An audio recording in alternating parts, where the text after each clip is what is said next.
Hello everyone, welcome to, finally, the 2022 KXC MD course with myself, Phil Ellis-Martin, at the helm, steering you towards safer musical direction. It's taken a while to get this going, but we're finally here. So without further ado, I want to start. So I just want to introduce what we're going to look at first. So you should have a little document that looks like this that I sent you. Each week, each video, we're going to have a little document like that. If you would like to, I would encourage you to print that off or annotate that with a tablet of your choice and kind of like use the content of these videos to make notes, okay? On that page, which you'll see now, there's some gaps and you should just kind of fill in some of those blanks as I talk through them. Each week you'll get one of those and you can kind of like collate them into one document. I will share the document each week, and at the end of the course I'll share the whole PDF as well. What we're talking about today? Well, over the course of the next few weeks, we're going to go through a few kind of like specific aspects of the MD role. Today is just a bit more of an introduction and overview, but then going forward, the second course, I mean, this is subject to change, I'm sorry it does change, but second, we've got before a Sunday, then the third session will be just before a rehearsal, then during a rehearsal, before a set, during a set, then after a set, or getting ready for a second set, a repeated service, and finally a session on priorities for development. Today is just a bit of an introduction and overview of what the MD's role is. So this refers to the document. How do we define the MD role? The MD, as you hopefully know, stands for musical director, and the MD is there to manage the musical and practical side of things. Okay, so the MD is there to manage the musical and practical side of things. Why? This is the key thing, so that the worship leader, WL for short, is freed up to fly. They've got a lot of stuff in their head, particularly thinking more about the spiritual aspect of what's going on in the room. So we're trying to free up the worship leader's headspace so they don't have to think about the practical or even the musical side of stuff. And also just so that the band sounds rocking, or whatever genre you prefer. What else does the MD do? A helpful analogy is like a sat-nav. The user, in this case the worship leader, short WL, it sets the direction. Okay, so much like a sat-nav, you would set the destination, and your job as the MD, as the sat-nav in this analogy, remember, it doesn't break down this analogy. Your job is to get the user and get everyone there.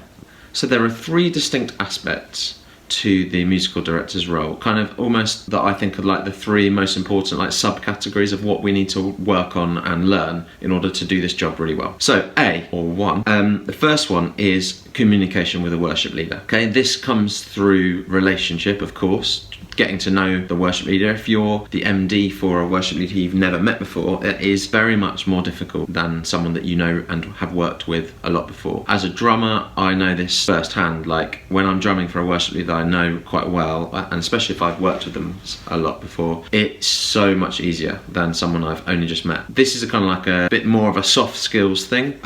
Communication with the worship leader is a huge thing, and I will touch on that actually in this video. However, it's not going to be a central part of what we discuss in this course, so probably touch on it today, and then after that there won't be much of that. We're going to focus more on the second two things. So B is the communications, not with the worship leader but with the band. Communications with the band. What are we looking for here? We want a clear and confident guide and leader to the band before and during the set, ensuring pre-planned stuff is solid and steadying the ship through the unplanned aspects of a worship set. So yeah, being a clear leader to the band is what this is about. This is a main subject of this course. We're going to spend lots of time thinking about the things that contribute to how to become a clear guide and leader to the band. And before we move on to the third point, I just want to introduce a key point to this category. So maybe one of the most important things about clear communication with the band. This key point is early communication. When you are speaking to a band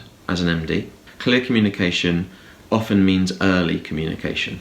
The thing not to do as an MD is to suddenly spring an instruction on everyone. Instead, giving lots of time and space, and you'll find that this is actually more difficult than you think. Preempting, so letting your brain skip ahead several seconds, several bars to what's coming up, especially if you're playing an instrument that is requiring you to play in the here and now. So if I'm playing bass, I'm playing the notes that are needed right now, but in my brain I've got to start thinking, okay, what's ahead? What instructions am I going to need to bring to the band? So it's worth noting that that's a skill that needs work on because it doesn't come naturally. It's hard. It's a hard thing to do. Here is a little snippet of myself and Tricky, but particularly Tricky, who's the MD, demonstrating this early communication.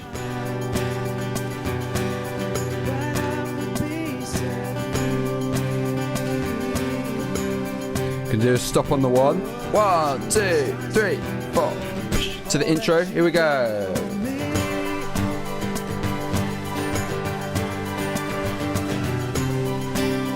Going round again.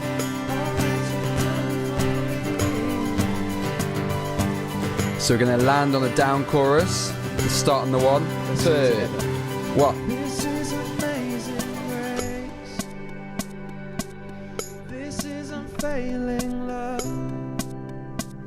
Okay, I hope you enjoyed that little throwback to Zoom. Moving on to C, another central aspect of being an MD is, so we've done comms with the worship leader, comms with the band, and the third thing that I think is really important part of being a good MD is personal preparation and expertise. There's a part to being an MD that's kind of like getting your own house in order and being incredibly solid. This again is a real main subject for this course. So this course will talk a lot about the communication with a band, like the practical stuff, the interactions with them, how to do that, but also we'll talk a lot about personal preparation and expertise, making sure that your own playing, your own preparation, the way you learn songs is kind of in place so that you've then got a lot more in the locker to give others. Love is something, if you give it away, you end up having more. A key point then to this, so this personal preparation stuff, know the songs in the set like the back of your Nord. It's so important to know the songs inside out. One thing that we really want to do at KXC is ask people not to be playing to music, not to sheet music, and not to charts, playing songs off by heart, memorizing them.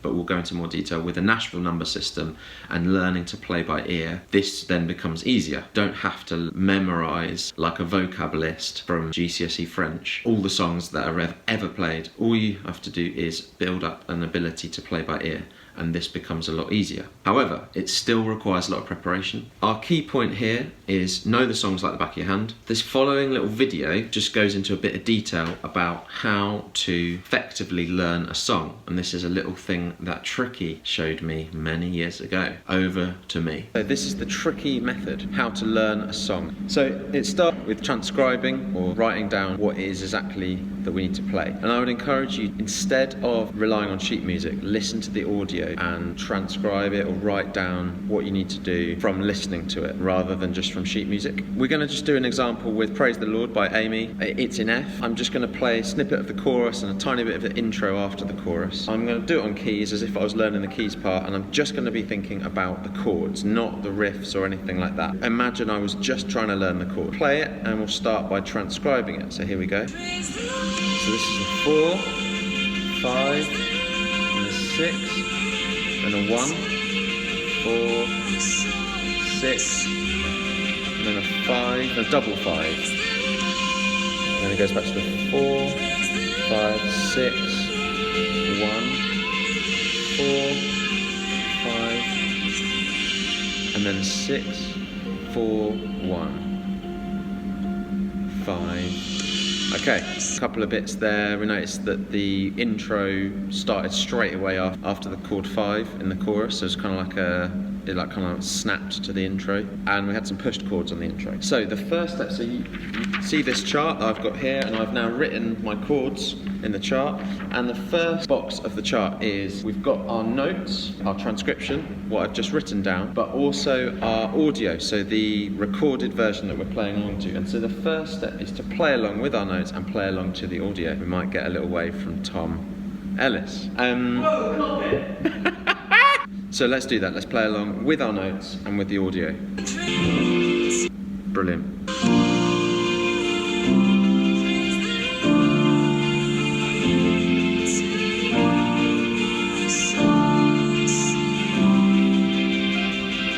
Great, so that's the first step. Next step, I move in like a Z. So I start in this box and I'm moving across to the no notes, but still playing along with the audio.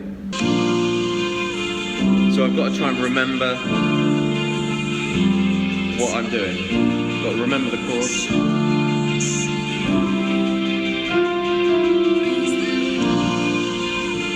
So that was with no notes. Then we move to our next box, Now I play along with only my notes without the audio. Now, why do we do it in this order? It's more difficult, so says Tricky, to play a song unprompted by the audio. Even though you've now got some notes in front of us in terms of chords, I'm starting to need to remember how the song goes. There's no kind of professional recording guiding me through. I'm kind of out on my own, and all I've got now is my own notes. So it is really kind of like down to me. And of course, the final step is going to be to do this without anything at all. So at this point, you start to try and remember how the song goes. So I'm going to sing along. 1, 2, 3. Praise the Lord, praise the Lord.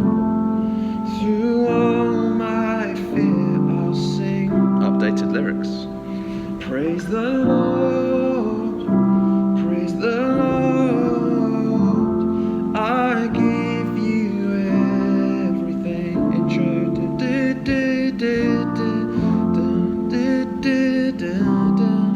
And my mother always said I had an angelic voice. Okay, and then the final step in the jigsaw. So we were here, then here, then here, in our kind of like Z shape, and then finally no notes, no audio. So I can't use my music anymore. The whole thing's from memory, and I also can remember the song from memory.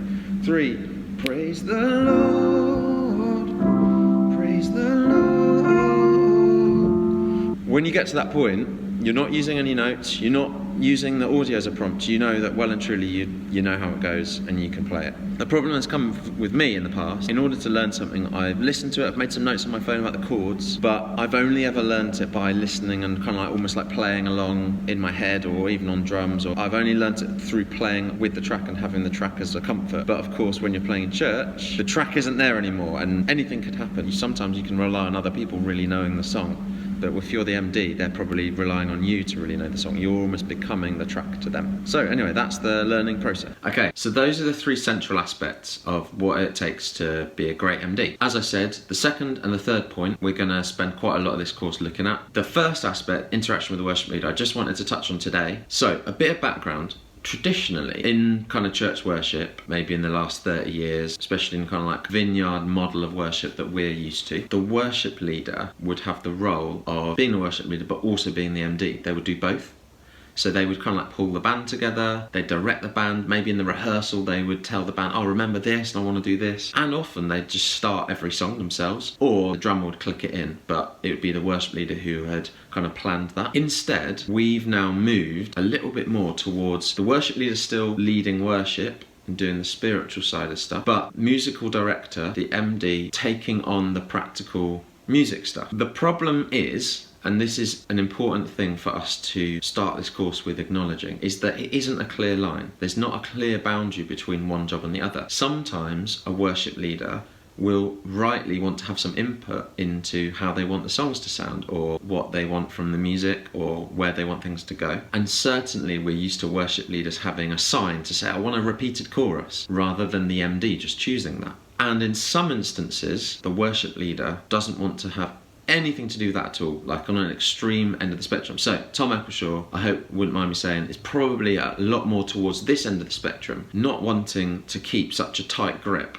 on the direction of things, and he's a lot happier for whoever the MD is to kind of like drive that and to call, you know, let's do another chorus, or even call, oh, let's do a down chorus, or let's go into a different song even perhaps. So there's a real spectrum. Someone on the other end, I'd say Amy Dolly, incredible worship leader and far more musical director minded, I would say. She would, from my experience, have far more ideas about exactly how she wants stuff to sound, and also in the heat of the moment she wants to drive things herself. She wants to call changes, she wants to decide whether she wants a big chorus or a small chorus, that kind of stuff. The key thing here is to establish exactly what the worship leader wants. Remember that MD serves the worship leader, not the other way around. The worship leader is very much in charge. The MD is a servant to the worship leader. Remember, going back to our sat-nav analogy, the worship leader is like the user of the sat-nav. They set the destination, and the MD's job is much like the robot to faithfully implement that user's decision. As an MD, we have to come to this humbly.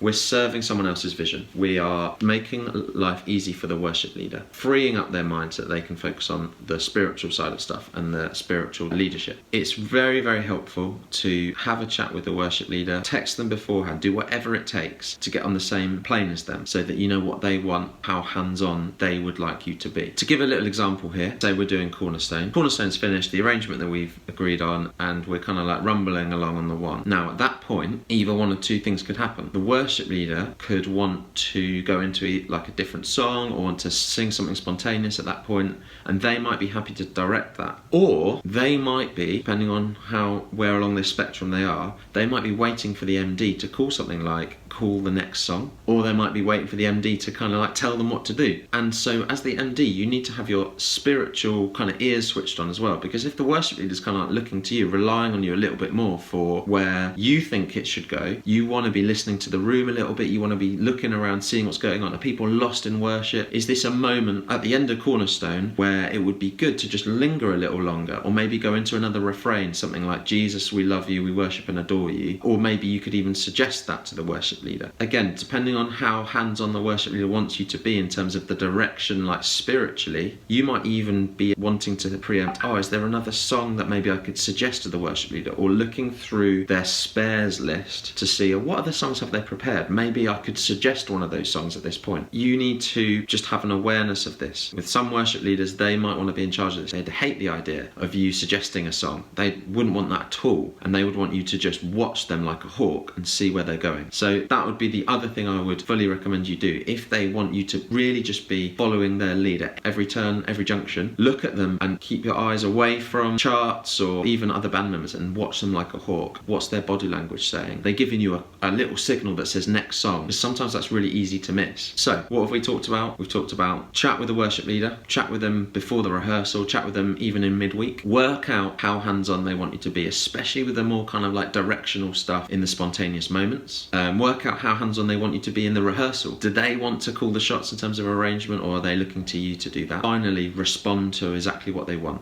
And if they've said things in the rehearsal, just remember to like repeat those to the band. So finally, the key point, which you can fill in on your document, have open communication with a worship leader and build relationship there. The worship leader is in charge, and we serve their vision. Guys, thanks so much for listening to this first video. For next session, session 2, we're talking about before a Sunday. So we're going to go into all the things that you'd need to do as an MD before a Sunday in preparation. See you then.